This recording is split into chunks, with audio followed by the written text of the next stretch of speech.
Pozdrav svima u grupi. Nastavak rezbarske pile koju sam neki dan objavio. Ovako, od čega se sastoji? Vrlo jednostavno. Da jednostavnije ne može biti. Uvodna pila, ovo je 650 W, predlažem da je te jačine, jer bi sve drugo bilo slabije, s obzirom na veliko trenje i hod koji ima. Izmjerio sam 45 mm hoda. Klip pogonskog dijela gdje je pile, nemam pojma od čega, ali fino radi. Konstrukcija je metalna, plastična, nije, hvala Bogu, nije malinkina. Stolić, i to je to, ništa drugo. Pile. Imamo više vrsti pila, zavisi koju nađete. Ovo je pila, evo ovako, da je vidite bolje, za ručnu lučnu pilu, ali dobro radi, tanka je i treba imati nosač jer klizi, prvo što klizi pretjerano i vibrira, pleše. Nosači, ovo je nosač za tu pilu, dolje je komad originalne ubodne pile, autogeno navaren nekakav čelik, izbušen, zarezan i ova pilica može fino sjesti unutra, zakačiti se, stajati. Isto tako s druge strane montiramo, evo tu je, drugi dio, napravljen na isti način, običnom pilom za željezo izrezan. Pila se postavlja unutra i imamo znači osnovni centralni dio voda pile. Ovo ide gore, ovo ide u uvodnu pilu. Znači to bi bilo ovako. E sada, s obzirom da ova konstrukcija meni ne dozvoljava podizanje nosača i držača pile do visine dužine pila, ova je pila 170. Inače su pile 130-132 mm dužine za rezbarsku pilu.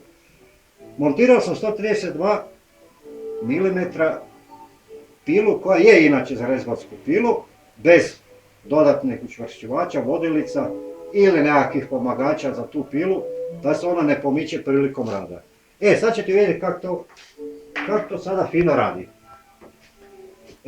Nije na maksimalnom broju okretaja, jer prvo što ima previše vibracija, drugo pila se grije, a treće ne znam kako bi klip izdržao, ali nema niti potrebe. Uvodna pila je negdje na 50% broja okretaja.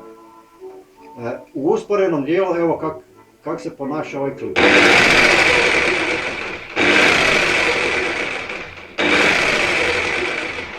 Stvar je krajnje jednostavna.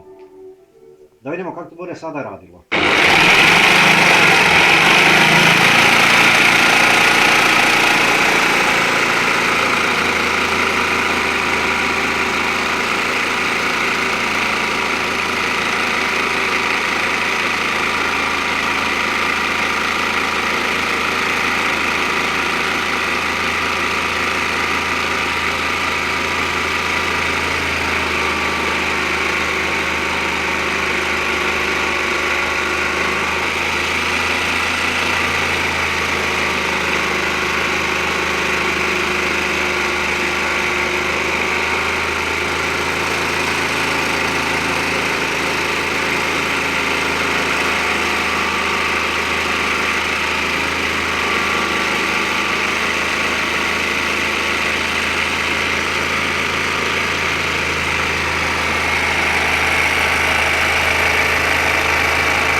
Odlično.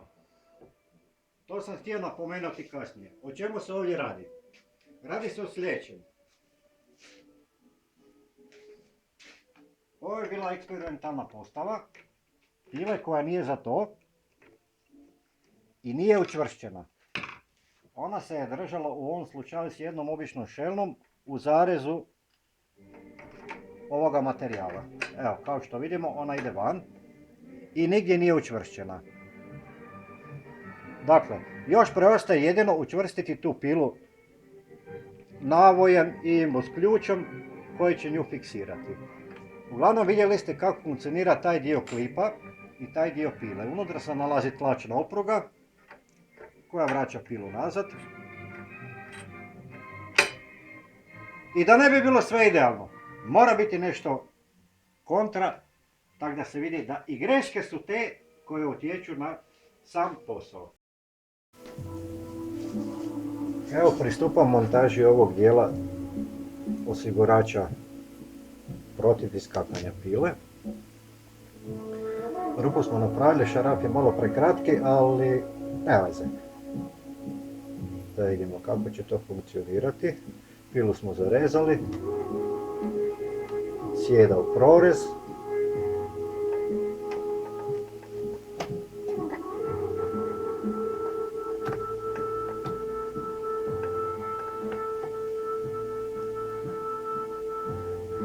Tako. Ovdje dodajemo maticu i zategne se maticom. I mislim da pila sada više ne bi smjela iskakati ni u kom slučaju, pošto će pritisak na rezanje biti na onu stranu. Pila stoji ovako. Nema šanse da to iskoči više. I to bi trebalo biti to.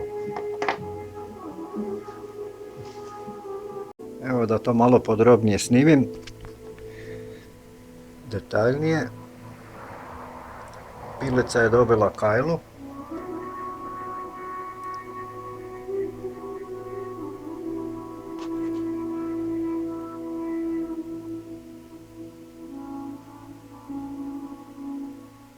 Mislim da se dobro vidi. Sada vidimo da li je pila uopće vertikalna. Da, je. Ovako. I ovako. Sada vidimo kako to u sporom načinu rada radi. Hoće li iskočiti ili ne.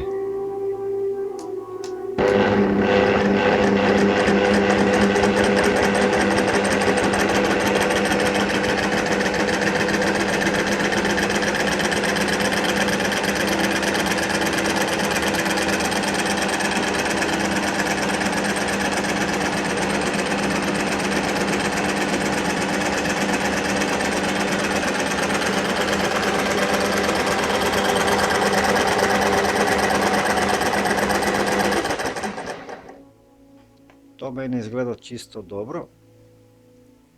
Sad treba vidjeti kako će još piliti. Pošto mi nema kamermana, ništa od demonstracije piljenja ovaj puta. Pozdrav svima. Hvala vam lijepo što ste me gledali. I zapamtite, ničeg se ne bojite. Radite, ne stajite.